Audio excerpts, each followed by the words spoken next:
Is the SAT reading workshop with the Safety Harbor Public Library. I'm going to launch a poll here. If you can respond to the best of your ability, that would be great. It's going to let me get to know you a little bit better before we get started today. So the poll should pop up on your screen. Just a reminder that you can see me, I cannot see you. So if you have any questions, please submit them either as a message in the chat box, or you can submit anonymous questions using the Q&A feature. So today we're going to be using practice test 10 from the College Board. That's available on the College Board's website for you to download, along with quite a few other practice tests. I also linked it in the email that I sent out today with the link for joining today's workshop, so you can also access it through that. Let me actually share the link to the email that I sent out, just in case someone did not receive that email, so you have access to the resources easily. And as a reminder too, that this workshop today, along with the workshops that I offered previously this fall and this summer through the Safety Harbor Public Library, are all available on my YouTube channel. So if you haven't checked me out on YouTube yet, I'd encourage you to do so. So I will be uploading this workshop on there also. So I'm just sending the link to the email that I sent out in the chat box. So you should have seen that pop up there. And also, as a reminder for those of you who are just joining, you can see me, I cannot see you or hear you. If you have any questions, please submit them using the Q&A feature or the chat box. If you have a question, I'd rather have you not raise your hand using that feature in Zoom, because I find that students often accidentally press the raise hand button, and it can be embarrassing if I call on you and you weren't intending to ask a question. So I like having the questions have a little bit more intention behind it, so you actually have to type it out. Okay, so we have a couple of people that have already responded to the poll here. It looks like we have a good group here today with 9th, 10th, 11th, and 12th grade represented. We definitely have more 11th and 12th graders than other grades. Have you taken the SAT before? That's almost a 50-50 split between yes and no. When will you be taking the SAT? It looks like most of you will be taking the SAT this fall, so either in October, November, or even in December, but there are some of you who are planning to take it at a later date, including March of 2021. If you are a senior, and I saw here that we have a couple of seniors, be aware that the November SAT is the last SAT that you can submit for quite a few college applications in Florida. So if you're applying to college this fall, I strongly recommend that you sign up for the November SAT. The December one may be too late. If you sign up for both November and December, you will have your November score back before the December test date. You may have noticed for some testing in August and September, you didn't have that luxury. If you signed up for more than one test date, you would have to take the next test, even if you haven't gotten the result for the previous test. But that's not the case for the November and December dates. Are you also going to be taking the ECT? It looks like half of you will be, so I'm going to differentiate a little bit between how we approach the ECT differently from the SAT reading section. I'll be sure to touch on that today, because if you approach ECT reading in the same way that we approach SAT reading, you're not going to have the same success. So you have to make sure to differentiate the two and approach them differently. Did you take the SAT in August or September? Most of you did not, but there were a couple who did. Have you ever taken a real practice test from the College Board? It looks like most of you have. If you haven't yet, I really want to encourage you to do so. There is no better practice or prep than working through real practice tests. Taking the test under timed conditions and then scoring the test and seeing which questions did you get right and which questions did you get wrong, and looking carefully at the questions that you got wrong or that you maybe guessed on to see what mistakes did you make and how can you avoid that in the future. That is by far the best practice. If you're not going to be taking the SAT for a while, so let's say you're starting your prep now and you're going to be taking the SAT in December or in March or beyond next year, you can take your first couple of practice tests untimed, because I always like for students to first work on their accuracy and then work on being accurate under the pressure of time. And then, have you had any SAT prep? I see a couple of familiar names from prior sessions that I've had with the Safety Harbor Public Library here with me today. And then I see some of you have had prep through school, and that's great. Some teachers offer some prep incorporated into their classes. Some of you have accessed Khan Academy, which is another great program. And then some of you have not had any prep. So if you've not had any prep, I highly recommend that you sign up for any other workshops that I'm going to be offering this fall. I also recommend that you explore Khan Academy if you are a self-motivated learner. And then also just poking around on the College Board's website and seeing what they have to offer there, working through some real practice tests. What is your goal reading score? It looks like most of you want a 650 or above. There's quite a few of you, or the majority of you, would like a 700 or above, and most of you also like to read. And that's a good thing to see, that if you are planning to score that high on the SAT verbal section, that you also like to read. Do you prefer the verbal or math sections of the SAT? And 50-50 split between math and verbal. I'm going to end this poll and share the results with you guys so you can view those. And let me see, I have a question here. So Shreya asks, hello, do you think taking both the SAT and ACT and submitting both to colleges is a good idea? So that is usually not necessary to submit both scores. Colleges that require SAT or ACT scores only require you to submit one. So they only require you to submit an SAT score or an ACT score. If you scored pretty similarly on the SAT and ACT, you could submit both. There's nothing stopping you from doing so, but it's not necessary to submit both. There are some unique cases. So if you look at a concordance table, and you can just Google SAT, ACT concordance table, and you see that your SAT and ACT score is really similar, but let's say you had an amazing subsection score on the ACT science, or you had an amazing math score on one test or the other. So even though your composite score, so your average across all sections, could be similar, if you have a standout score in one section for the ACT or on the SAT, then I would encourage you to submit both scores. If you're pretty similar, even when you're looking at the subsection breakdowns, I wouldn't necessarily encourage you to submit both. You still could, but I wouldn't tell you, you should really do this. Whereas if you had that standout score in one subsection, I would tell you, I think it's a really good idea for you to submit both scores, because I want colleges to see your 35 in ACT science, or I want them to see that 790 in SAT verbal, for sure. Okay, so I'm going to stop sharing the results, and then we're going to officially start today's session. So for those of you who do not know me, my name is Carla Berry, and I have been offering SAT and ACT prep for over a decade now. I'm actually old enough to say that at this point. And I also help students with college applications, the personal statement, and so forth. So this is what I do full-time every day.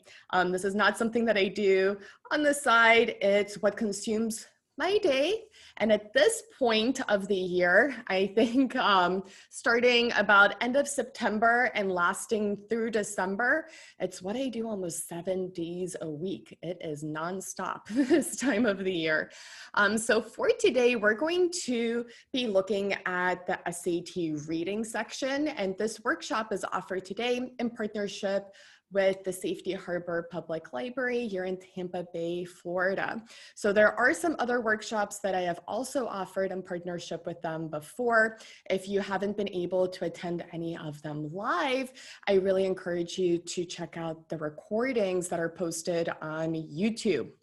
So for today, looking at the reading section, I am going to follow a certain structure, and I want everyone to just know what to expect. So first, we're gonna look at my core concepts handout and how do we approach the reading section. And then we're going to look at a passage really closely. So we're going to read through the passage together, and we're going to look at all the questions together.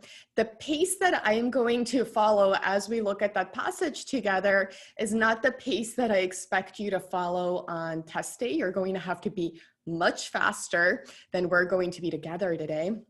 But I wanted to slow down the pace so that you can see actively where do I pause and pay attention and where do I kind of just skim over, and how do I approach the passage? How do I apply all of these concepts that I am teaching you?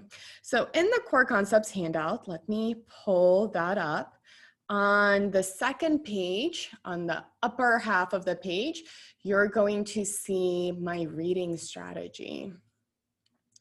Let me just share my screen here so that, whoops, you can see it. Okay, so it's only half a page of things that you really need to know for the SAT reading section, which is not that much. So this section doesn't really require any outside knowledge for the most part. So that's great.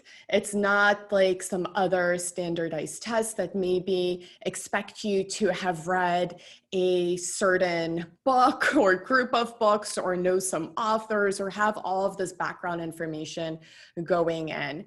They are just testing how do you handle reading new material, and are you able to extract the main idea and the tone and the overall message that the author is trying to communicate. So the SAT was created to assess how would, or not to assess, to actually predict how a student would perform in a college class as a freshman. So it's a predictive test. So if you score higher, it's predicting that you would basically do better as a freshman. So as a freshman in college, some of you may have already started taking classes dual enrollment, or you may have already audited some college classes.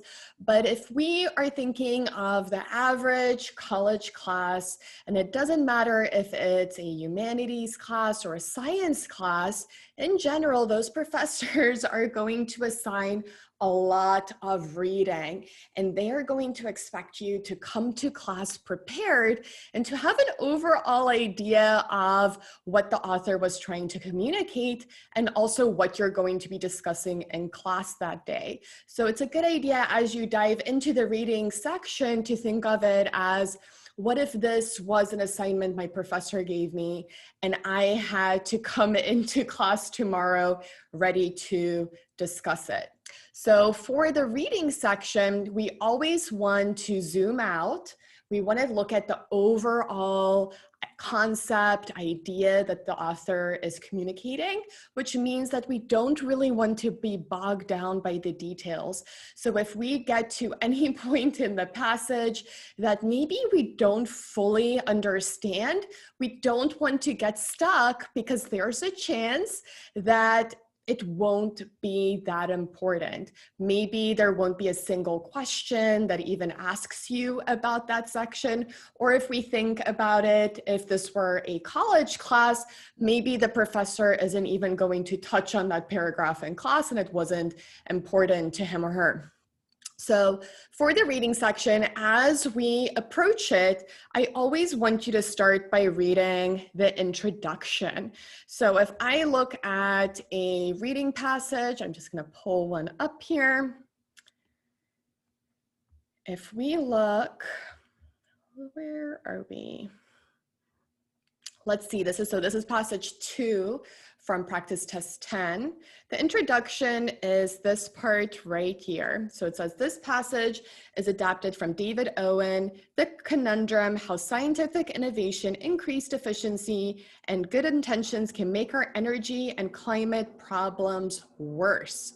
So we have an idea of what the topic is going to be just by reading that little introduction. And I don't know about you guys, but sometimes when you are reading an SAT reading passage or a PSAT reading passage, it may not be clear immediately what is going on in the passage, and you may feel a little bit lost. And this helps to orient you right from the get-go. So you kind of have an expectation of what you're about to read.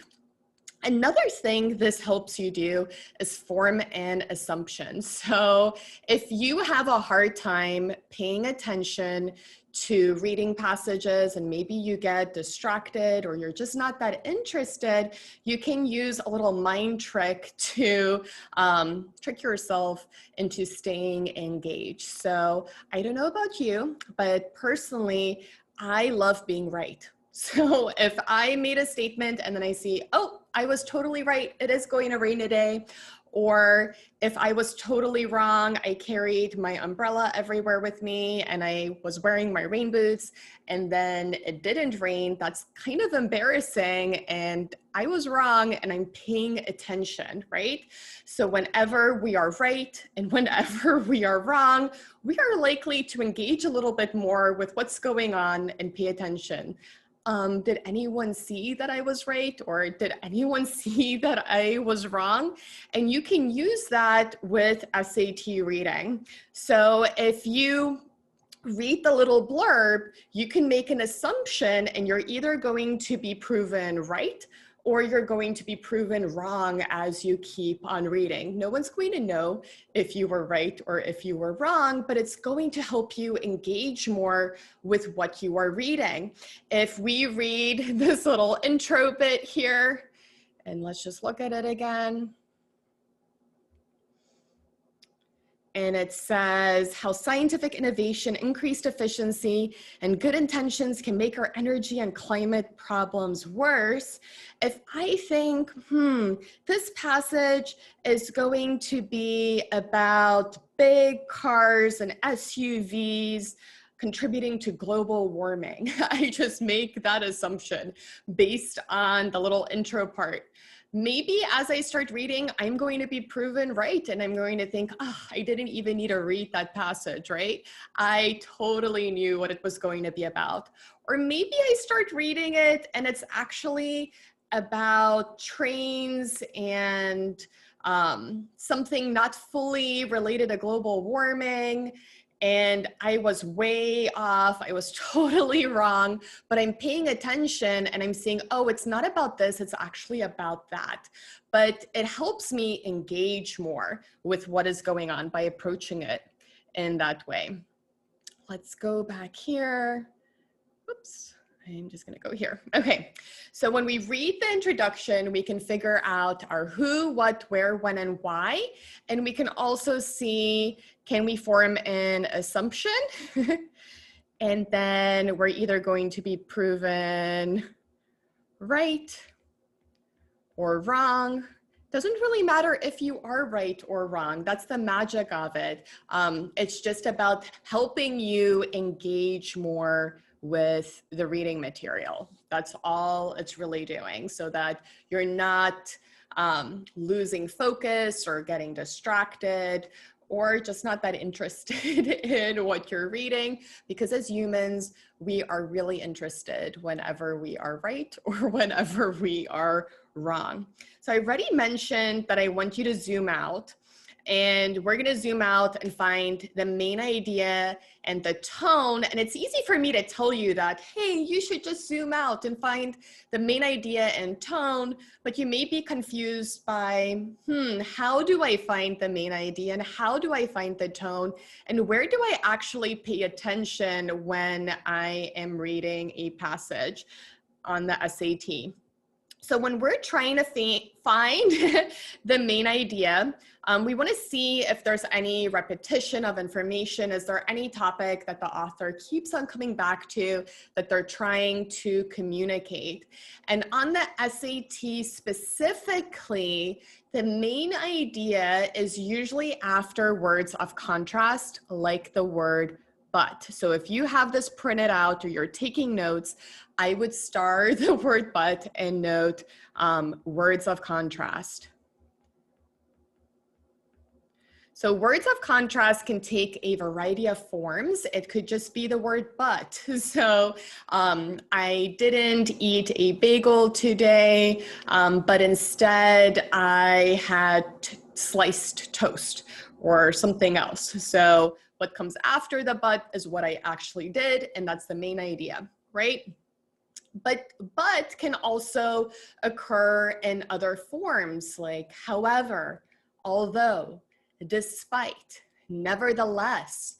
Sometimes in historical passages that are kind of like those document-based questions, passages pulled from the 1800s or early 1900s, you won't see the word but you'll see the word not.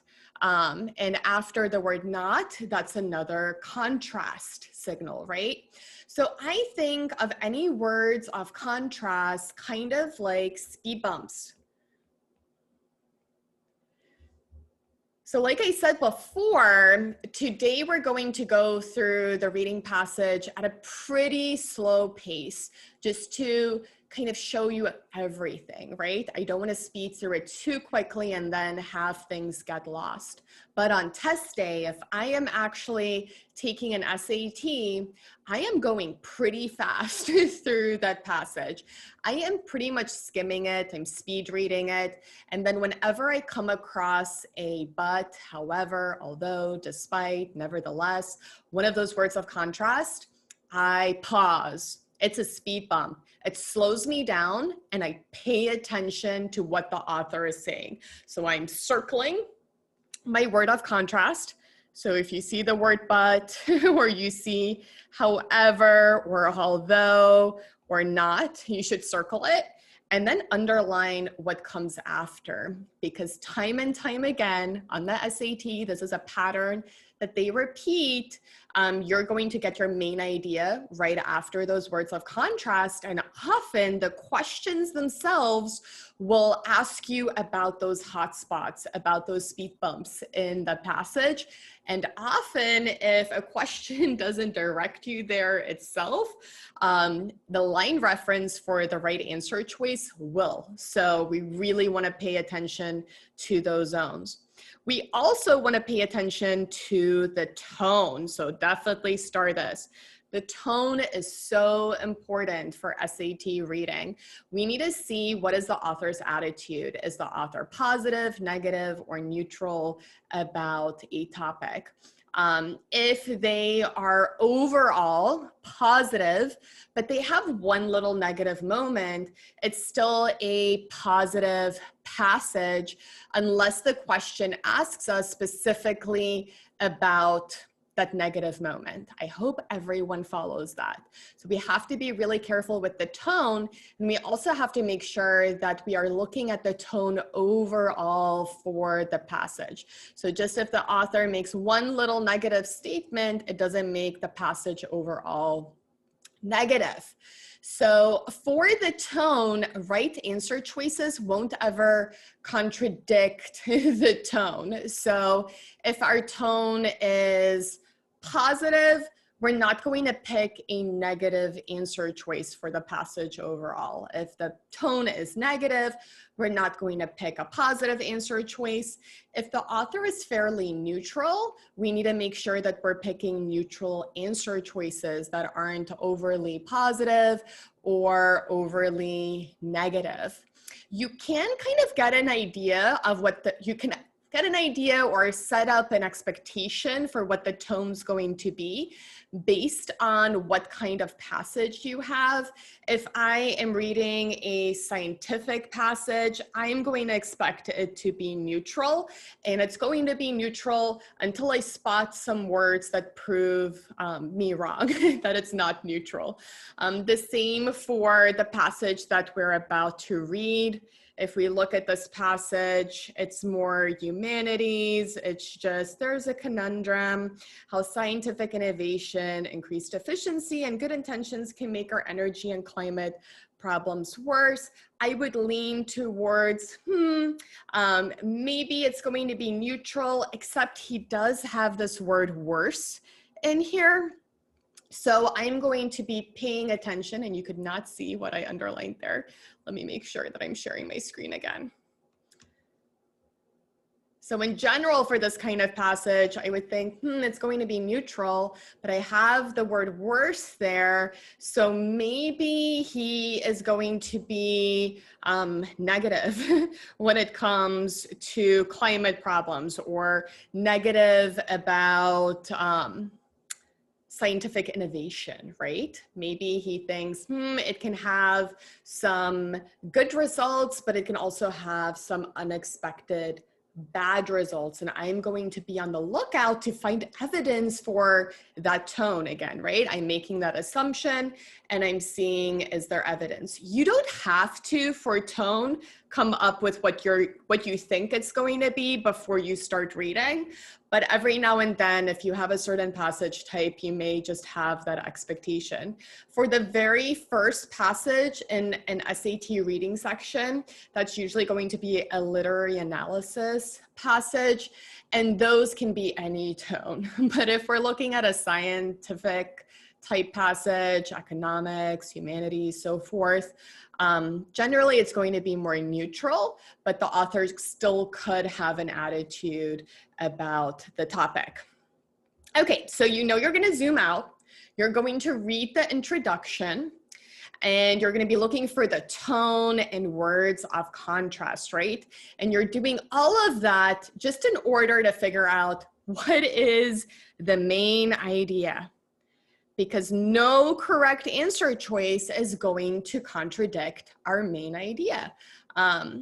So we really want to pay attention to those. For the introduction, I do want to give you a little disclaimer. So I'm going to just give this like a little yellow star here.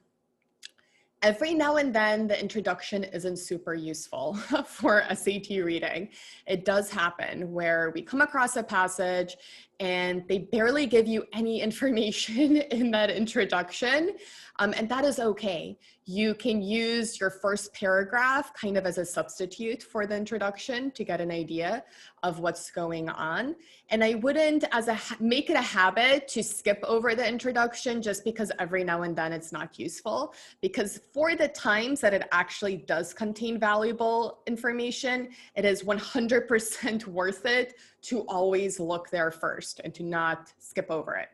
Okay, so for dual passages, every dual passages are paired passages. So that's when the SAT gives you one passage by one author, another passage by another author. I highly encourage you to answer those questions one passage at a time so that you don't get confused. So you're first going to read the first passage, figure out what is the main idea and the tone. And in order to really decrease your confusion, it is worth it to take 20 seconds and just write down a positive, negative, or a 0 for the tone. And then also just summarize the passage in one sentence. And then go and answer all the questions on the first passage, come back to the second passage, follow the same process, because that will help you to not confuse the two. So I would actually physically write down the tone and the main idea as one sentence when you are done reading the passages. If you are not busy with the paired passage, I still like for students to physically write down the tone and the main idea, but it's a little bit more negotiable. If it's really not your style, you can get away with not doing that. Okay, so we're going to be looking at how to apply some of these strategies, but I want you to see here the eliminate little clue that I have here. As we answer SAT reading questions together today, you should notice a pattern in how I approach the questions and the answers. So I am not really interested in finding the right answer, which sounds really weird to say. Well, don't you want the right answer? Yeah, I do, but actually picking the right answer is really hard sometimes on the SAT. But you know what's not so hard? Is picking answers that are wrong, or being able to identify the wrong answer choices. So instead of looking for, which answer choice is right, I look for which answer choices can't be right, and I actively eliminate them, and then I just pick whatever is left over as my correct answer choice. If you have taken the SAT before, or you've worked through practice tests with the reading section, you may have found that sometimes it's really hard to pick the right answer. You may come down to two answer choices and they both could be right, or you read through all the answer choices and you think, well, it can't be that one, but it could be any of the rest. And that's because you're not approaching those questions and answers in the most effective way, which is first focus on identifying what could not be right and eliminate those, and then just pick the remaining answer choice. When I do eliminate answer choices, and you will see as I do this today, I actually cross out the word and the letter. So I cross out whatever word makes the answer choice a poor answer choice, and then I cross out the letter, because every now and then, it doesn't happen frequently, but it does happen, you're going to find yourself eliminating every answer choice, which is a worst case scenario, but it does happen. And when that happens, if you have actually crossed off the words that made you eliminate an answer choice, it's way easier to evaluate which one is the worst answer and which one is the best, versus if you have to go and reread every single answer choice again. That's not very time efficient. So what are wrong answer choices? Wrong answer choices are off topic. They are not related to the main idea. They are too extreme. So they have words in there like always, never, completely. Wrong answer choices contradict factual information. But note, it's not that right answer choices are always factually true. So if you see an answer and you know it's factually true, but you don't have evidence for it in the passage, it's not necessarily right. But if you see an answer and you know it's factually not true, then it's probably not the right answer. I hope that didn't confuse anyone. Okay, so you don't want answer choices that are too extreme or contradict that main idea. You spend so much time figuring out what is your main idea and your tone, you can now use that to eliminate anything that contradicts your main idea and your tone. And then you also don't want answer choices that are half right or half wrong. The whole thing has to be right. If there's any part of the answer choice that makes it not right, then it can't be the answer that you're going to pick. And then you also need to make sure, especially for questions that deal with the whole passage, that you are thinking of the tone and the main idea for the whole passage. And for questions that deal with specific line references, that you are only thinking about that specific line reference. Okay, so we have pretty much laid our foundation for SAT reading. Some of these other things will come into play as we look at questions. I will really briefly touch on the things that I haven't here yet. For primary definitions, you'll see here that I say avoid primary definitions. That means that for any question that asks you to find another word or group of words that most nearly means, that's how it will be written as a test question. So most nearly means blah, blah, blah. It's usually not going to be the primary definition of the word. So for instance, we're going to look at a question today and it's going to say, as used in line 9, the words backed up most nearly means what?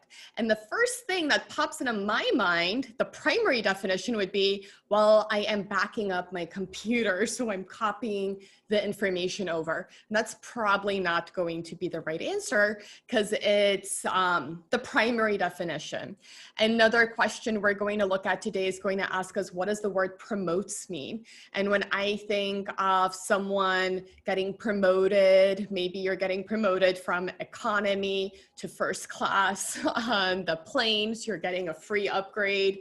That's probably not going to be the right answer. So we have to look at the context and then figure out what would be the best word or group of words to go there. And the best way to do that is to first answer the question in your own words. So to effectively use this strategy, you absolutely have to physically cover up all of the answer choices and not peek. Because if you have looked at those answer choices, you are tainted. You are now having all those options floating in your mind and you're thinking, well, that could work and that could work. It's not doing yourself any favors. So instead, cover up the answer choices. Think about what word would be most appropriate to put there, what phrase based on the context of how that word was used in the passage, and then write down your answer, what you would put, uncover the answer choices, and pick whichever answer choice matches what you would put best, okay? And then second to last thing here, before we look at the passage, for line reference questions. So the SAT every now and then will point you to a specific line reference. For those, you have to look at the context too. You have to look before and after. You cannot simply just go hop to those line references and only use those. You will also see paired questions. So they will ask you a question about what does this mean or what is the author trying to do? And then the very next question will ask you to pick a line reference that provides evidence for your answer. And it's sometimes helpful to answer those questions out of order, because if you first go and check all those line references, you may find your answer to the previous question very easily, instead of first just conceptually trying to figure out the answer to the question and then going and finding your evidence. And then the very last thing we're going to talk about is figuring out what works for you. So for the reading section, it's probably the only section, and I hate making broad statements like this, but it's probably the only section on the SAT where you can really have your own personalized strategy, where it's not necessarily going to be, I want you to do this in the set way. For the math sections, for instance, I want you to answer the easy questions first and then skip over any questions that stump you and come back to them. For the SAT reading section, I want you to do the same thing, except when it comes to passages, maybe you need to save a whole passage for last. But how you approach those individual passages is really going to vary from student to student. And I have seen students use a wide variety of methods, and what works for one student may not work for the next student. So some students like to first skim or read the passage and then go to the questions and then just answer the questions one by one. other students like to first read the questions to get an idea of what is the passage looking for. Maybe they will even star certain line references that have questions on them. And then once they're done with that, they go and read the passage. Other students, and this is probably my least favorite of all the strategies you could use, or all the personalized strategies, will only read the questions and then go try to find the answers without reading the passage. And that's not going to be very effective on the SAT, because you'll have a really hard time figuring out what the main idea is by using that method. So you really want to at some point be reading or skimming the passage, whether that is before you look at the questions or after is your prerogative, but I wouldn't just skip over reading the passage in general. On the SAT, you do sometimes have to reason a little bit, and the answer may not be directly stated in the passage, but it's supported by the passage.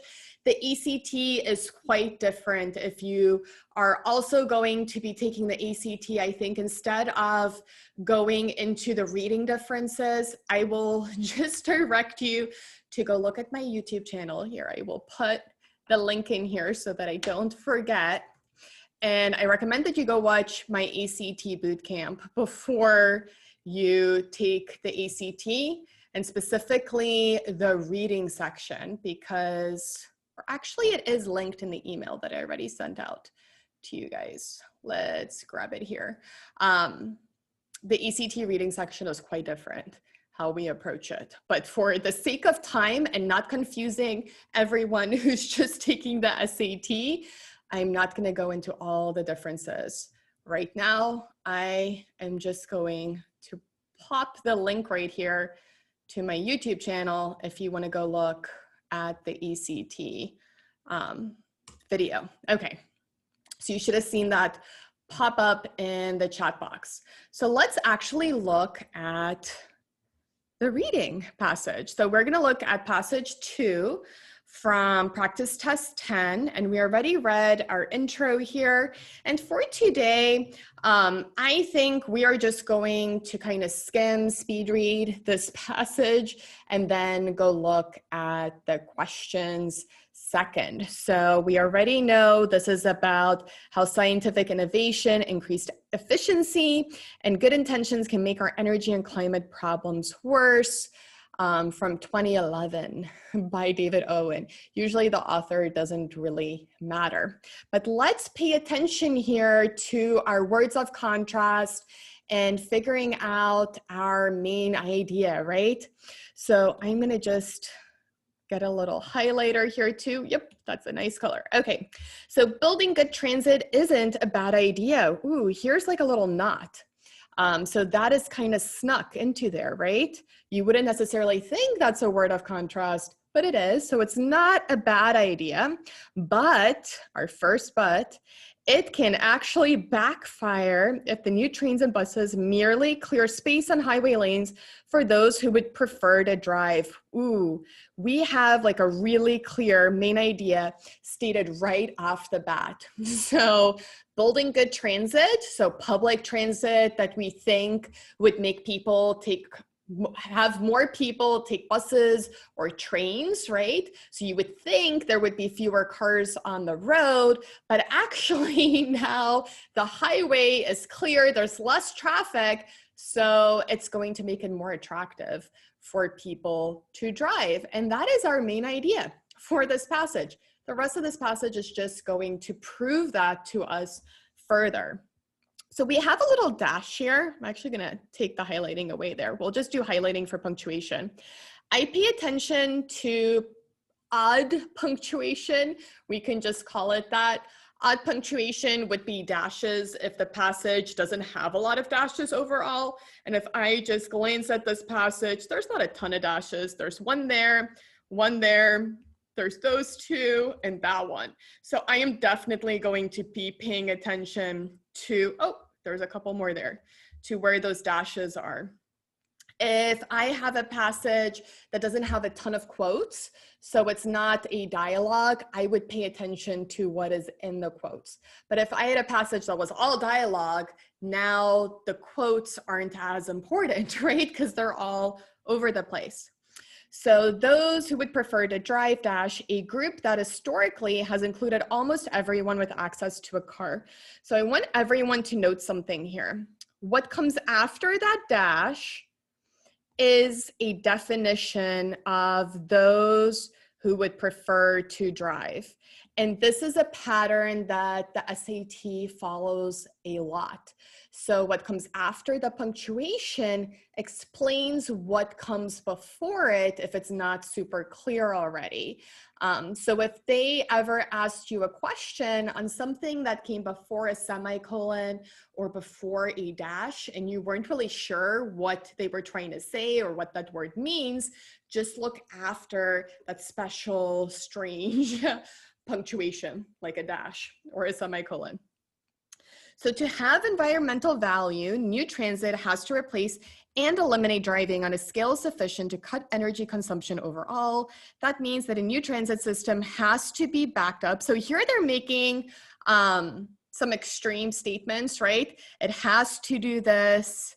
It has to be backed up by something that impels complementary reductions in car use. Say the physical elimination of traffic lanes or the conversion of existing roadways into bike or bus lanes, ideally in combination with higher fuel taxes, parking fees, and tolls. Needless to say, those ideas are not popular, but they're necessary because you can't make people drive less in the long run by taking steps that make driving more pleasant, economical, and productive. So they gave a reason here, right? You cannot make people drive less in the long run. So note here that we had a chunk of information in between there of like everything it has to do. And I didn't go nuts underlining. I just kind of took a breather. I didn't underline a ton. I did note that these are the things it has to do. So if I have a question on what does it have to do? What is new transit? So you could make a note here like new transit has to blah, blah, blah. So if it asks a question about what does new transit have to do, I know where to find that information, but it's not important for me to try to retain that information or to have the list of reasons ready to go. All that's really important for me right now is to figure out what is the main idea and what is the tone, and not to get super slowed down by details. Remember, our only speed bumps are those words of contrast. One of the few forces with a proven ability to slow the growth of suburban sprawl has been the ultimately finite tolerance of commuters for long, annoying commutes. That tolerance has grown in recent decades, and not just in the United States, but it is not unlimited. And even people who don't seem to mind spending half their day in a car eventually reach a point where finally enough is enough. That means that traffic congestion can have environmental value since it lengthens commuting times, and by doing so, discourages the proliferation of still more energy-hungry subdivisions. Unless, word of contrast, we made the congestion go away. If in a misguided effort to do something of environmental value, municipalities take steps that make long-distance car commuting faster and more convenient by adding lanes, building bypasses, employing traffic control measures that make it possible for existing roads to accommodate more cars with fewer delays, replacing toll booths with radio-based systems that do not require drivers to even slow down. Oh, here's another dash. We actually make the sprawl problem worse by indirectly encouraging people to live still farther from their jobs, stores, schools, and doctors' offices, and by forcing municipalities to further extend road networks and all the other things. You can see I am being very conservative with my underlining and annotation. If you cut commuting time by 10%, people who now drive 50 miles each way to work can justify moving 5 miles further out because their travel time won't change. This is how metropolitan areas metastasize. It's the history of suburban expansion. So sometimes you may see words that you don't really know. So metastasize is a cancerous growth that's spreading.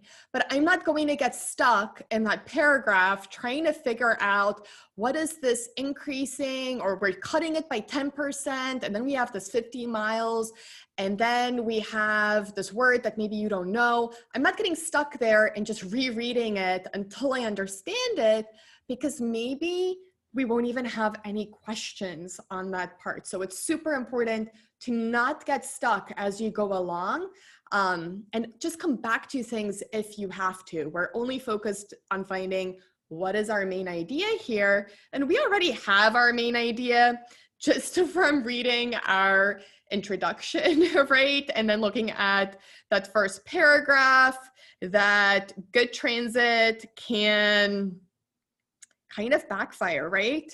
And it can, instead of making people drive less, actually make it more pleasant for them to pick. So we're actually making the traffic worse. So right now, as I'm reading, as I'm skimming through this passage, I'm really just looking for anything that maybe would contradict that main idea I already have in mind for this passage. So traffic congestion is not an environmental problem. Well, this is interesting because I thought it was, right? Traffic is. Relieving congestion without doing anything to reduce the total volume of cars can only make the real problem worse. Highway engineers have known for a long time that building new car lanes reduces congestion only temporarily because the new lanes foster additional driving. Ooh, new lanes foster additional driving, a phenomenon called induced traffic. Widening roads makes traffic move faster in the short term, but the improved conditions eventually attract additional drivers and entice current drivers to drive more, and then congestion reappears, but with even more cars, so it's making it worse.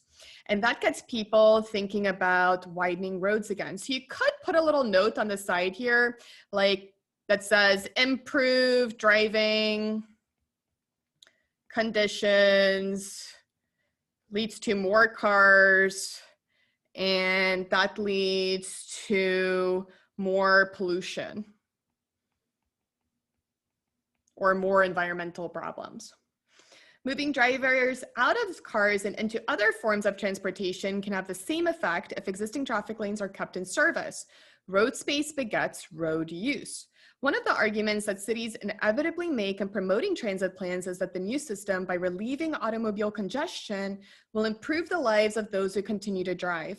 No one ever promotes a transit scheme by arguing that it would make traveling less convenient, even though, from an environmental perspective, inconvenient travel is a worthy goal. Okay, so we have a lot here to go on. So we know that this author does not really have anything positive to say about these ways that make driving more pleasant, right? So these innovations, like buses and trains, actually just makes it easier for more people to be on the road and drive. It makes it more appealing for them. Then we see some figures here, and we would come back to them if questions require us to. You can see, we have route capacity reduction in selected regions, and then there's vehicles per day on the road, and then there's alteration. So after and before alteration and change in traffic, just kind of paying attention to what the figure's on, but we're not really zooming in on the details yet. And here we have a survey of transportation engineers' predictions of driver behavior. Could a significant road space reallocation result in some people changing these different behaviors? So I'm just paying attention to what each figure is about. And let's dive on in here. So the main purpose of the passage is to do what? So I think the main passage is make driving not as appealing, or making driving, and it doesn't have to be grammatically correct, whatever you write out, as long as it makes sense to you, because no one's going to see what you write out as your main idea. So making driving not as appealing would be good for the environment. And you could say he's pretty negative about innovation. And he's pretty positive about people driving less. And we can come back to that as need be to answer questions. So the main purpose of the passage is to provide support for the claim that efforts to reduce traffic actually increase traffic. Here I have a problem. I need to include the environment in my main idea. And there's nothing about the environment in here. We just have reduce traffic, actually increase traffic. So I would leave it for now because there's nothing that makes it wrong, but it doesn't quite support my main idea. So we have to move on. Dispute the widely held belief that building and improving mass transit systems is good for the environment. That's the same problem as the one before. It could be true, but we're not seeing the environment really involved. And that was a big thing for this author. He kept on bringing it up. C, discuss the negative environmental consequences of car-focused development and suburban sprawl. Here we have the environmental consequences. I like that. But we're not really talking about traffic, right? I'm looking for something that includes both the traffic and the environment, the two big things that this author is concerned about. Or D, argue that one way to reduce the negative environmental effects, so I see environmental effects again, of traffic, is to make driving less agreeable. And I said, yes, this author really had a main idea that we need to make driving not as appealing for people, so it would be D. Which choice best supports the idea that the author assumes that all things being equal, people would rather drive than take mass transit? And that was at the very beginning of our passage here. Building good transit isn't a bad idea, but it can actually backfire if the new trains and buses merely clear space on highway lanes for those who would prefer to drive, a group that historically has included almost everyone with access to a car. If you have an answer choice that you know clearly works, it is okay to pick that answer and then star the question or circle it as one to come back to check the other line references just to make sure that there isn't a better one if you have time. But if you are first starting out and you have a ton of questions left to answer, it may not be the best thing time-wise to go and double check every single answer choice. And for the sake of time today, we're just going to go with the one that works. As used in line 9, backed up most nearly means what? So we're gonna go look at line 9. Here is backed up. That means that a new transit system has to be backed up by something that impels complementary reductions in car use. So I'm gonna say it has to be supplemented by, it has to be boosted by something else. That would be the words that I'd come up with there. So you'd say supplemented, boosted, and we want to find something that works with that. So it's not going to be copied or substituted or jammed. You could say something that's supported as something that's supplemented, right? It's supporting the same thing. So we would just go with A. In the first paragraph, the author concedes that his recommendations are what? So what does he concede? So when you're conceding something, you're admitting that maybe there's a flaw, or maybe there's going to be some kind of opposition to what you're advocating for. And he says at the very end here, needless to say, those ideas are not popular, but they're necessary. Because remember, he said all these things that new transit has to do. And he admits that they're necessary, but most people don't really like his ideas. So he doesn't say anything about it's going to be expensive. He does say it's not widely supported, right? That fits with what we found. Strongly opposed by experts. He doesn't really name any experts, so we could take that out. And environmentally harmful in the short term. He never says that his recommendations are harmful. That's pretty negative about his own recommendations. And he is more negative about mass transit, right? And these new innovations. So we would take out C, D, and A and go with B here.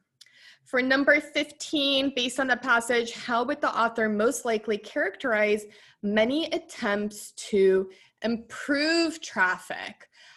So he knows that things to improve traffic are meant to be good for the environment, but in reality, they actually just make more people want to drive, which ultimately causes more people to be on the roads. So it's not that they are doomed to fail.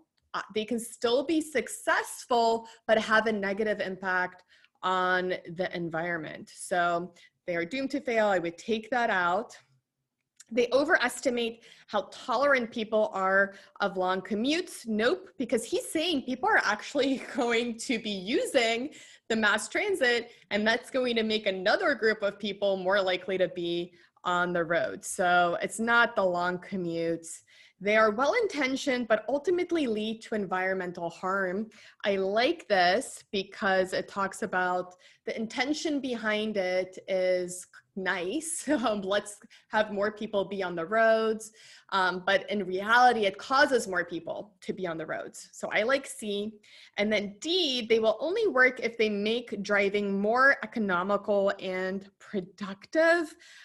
So this is where if you didn't really zoom out and get the main idea, D would be tempting. You'd think, it could be C, but D also sounds nice. They will only work if they make driving more economical and productive. It sounds like a pretty well thought out answer choice, but it doesn't fit as well with our main idea as C does. So we can easily and comfortably pick C and not worry about it. If we didn't take the time to find the main idea, then D would be tempting, and you may end up picking D as a mistake. Which choice provides the best evidence? For sake of time, I'm going to go right to the evidence. Let's go find it. Lines 31 through 40. And it comes right after that dash and unless. So if in a misguided effort to do something of environmental value, municipalities take steps that make long distance car commuting faster and more convenient by adding lanes, building bypasses, employing traffic control measures, and all those things, we actually make the sprawl problem worse. It fits exactly with that. So if you had gone through and checked the other answer choices, if you went from A to B to C and you found C works so well, I would pick C and follow the same process, circle it, star it, to remind yourself to come back to that question if you have time, to also go check any remaining line references to make sure that there isn't one that's better than the one that you found. According to the passage, reducing commuting time for drivers can have which of the following effects? What can it do? So if we're reducing the driving time, right, it's going to make more people want to drive. So we want an answer choice that talks about more people drive. So drivers become more productive employees. It has nothing to do with how they are as employees. Mass transit gets extended further into suburban areas than it previously was. Well, it's not about mass transit. We're talking about people driving, right? So B's out. C again, mass transit. That's not what we're concerned about. So C is out. And then D, drivers become more willing to live farther from their places of employment than they previously were. Yes, that would lead to an increase in how much they drive. So it would be D. 18, as used in line 72, promotes most nearly means. So let's go to line 72 and look at promotes. No one ever promotes a transit scheme. So there's promotes. What is promotes? So promotes a transit scheme by arguing. So promotes is something along the lines of says you should follow a transit scheme. And sometimes you may not come up with an exact word, but you may come up with a phrase. So says it's a good idea. We can just go with that. Promotes a transit scheme. We're gonna just say, says it's a good idea in our own words, because that's what popped into my brain. Says it's a good idea. So again, it's not going to be upgrades because that's a primary definition. Serves is not really saying, hey, this is a good idea. Advocates, if I'm advocating for something, I am pro that idea. I am saying this is a good idea. I'm advocating for it. So C works, and D develops. That does not mean saying something is a good idea or promoting it. So it has to be C. And then number 19, according to the figure, or according to figure 1, how many, so we're looking for a number, vehicles traveled on the altered road through Southampton city center per day before the route was altered. So we need to go to figure 1 and we need to find Southampton. So I'm going to circle that, and we need before it was altered. So here's before alteration. So I'm going like so, and I want to find where those two intersect. So I want 5,316. And I am actively circling on my graphs, in tables, in charts, and figures on test day 2. And then number 20, do the data in figure 1 support or weaken the argument of the author of the passage, and why? It's probably going to support his argument because it is his argument, right? He provided evidence in the passage. It would be really unlikely for there to be data that weakens an author's argument unless it's two paired passages, right? And maybe one author provides evidence that contradicts the other author. So it's probably not going to be weakened, but we can see if that is true. So does it support or weaken? Let's go look here. In figure 1, so after alteration, there was a change in traffic. So he says, yeah, I would say it supports, right? Because they reduced route capacity reduction. So they reduced the number of cars that could actually be on the road here, right? Don't just assume that the alteration was having mass transit, right? We have to look at this. They reduced they changed the actual routes. So it reduced the traffic. So yes, it supports his argument. Because the data show that merely moving drivers out of cars can induce traffic. Nope, that's an opposite. Or B, because the data show that reducing road capacity can lead to a net reduction. And that net reduction was the final column here. This right here is our net reduction. We can see a minus with the percentage.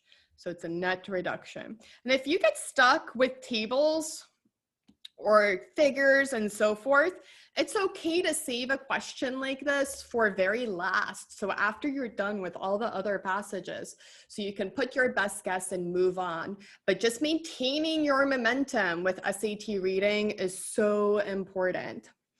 Based on figure 2, the engineers surveyed were most skeptical of the idea that in the event of reallocation of road space, drivers would change what? So what were they most skeptical of?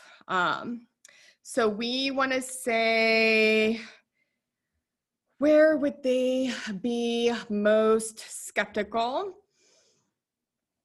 So we're looking at our yes. Yeah, they would be most skeptical here of those. So could a significant road space reallocation result in some people changing their driving style? We'd say, oops, that they were most skeptical here, because if we look over here, that is pretty big for that part. So their driving style. So I want to end there with this reading passage. Somebody asked me if I'm going to be offering any other sections of the SAT and ACT boot camps this year. I most likely will. I haven't finalized my schedule yet for that. If you have a special request for a specific workshop or boot camp, please let me know. And I'm also going to share a link with you all, oops, if I can find it, on my website for you to evaluate the workshop today. So I use the course evaluation, program evaluation, to see what can I change in the future? What did you really like today? It helps me plan. Since you can see me and I cannot see you or hear you, I don't know how helpful you found today. So it really helps me to hear from you guys. So I've put a link here, carlaberry.com/evaluation. And if you go on there, it's just a short little survey. It's totally anonymous, so I'm not going to see who said what, but it is really helpful for me to look at your feedback. So regarding future workshops and boot camps, those are still in the works. I haven't made a final decision. I am offering some SAT courses this fall. There is one that started last Saturday, and I do have some students that are joining late. So for my virtual courses, they are recorded also. So if you're unable to join one live, you can still join via the recording, but that continues this Saturday from 9 to 11 a.m. If you're interested in joining that course, please send me an email, and I would love it if you guys filled out this evaluation. Does anyone have any questions before I sign off today? I don't see any questions. Thank you so much for joining me and giving me some of your time at the end of the day. I'm sure everyone has had a long Monday. Good luck with this week. Good luck with your SAT prep. I hope to see you next time. Bye-bye.